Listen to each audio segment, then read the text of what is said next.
Let's talk about the maker movement. The maker movement is a social movement that places value on making things. It emphasizes creation as opposed to consumerism.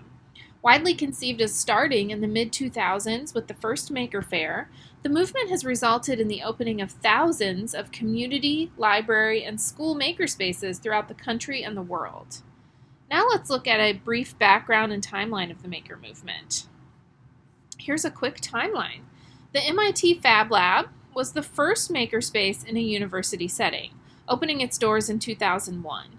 This space was well ahead of its time and is still a prominent academic makerspace to this day. Many innovative projects and initiatives have arisen from the MIT Fab Lab over the years. In 2005, Dale Dougherty launched Make magazine, which highlighted makers and maker projects. The magazine ran until 2019, but was very influential in the maker movement. In 2006, Dougherty also organized the first Maker Faire in San Mateo, California. The event brought in 20,000 people.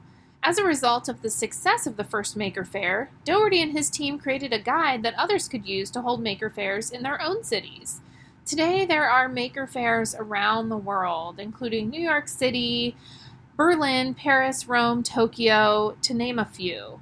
And there are also over 170 community-driven makerspaces in the United States and 43 other countries around the world.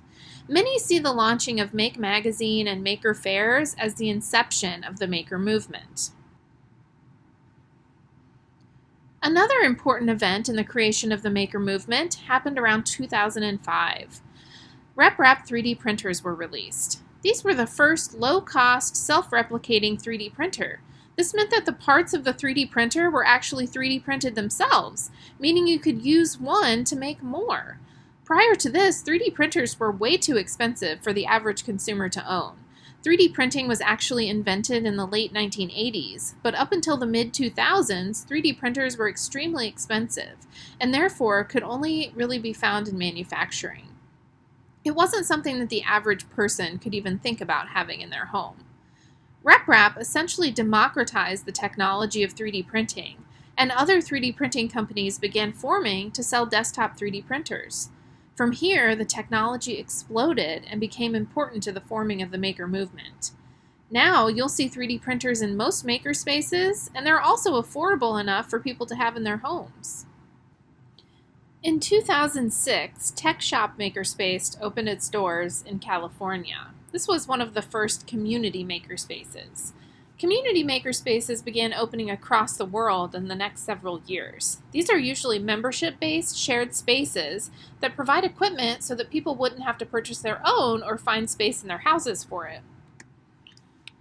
In 2011, the Fayetteville Free Library opened the first public library makerspace.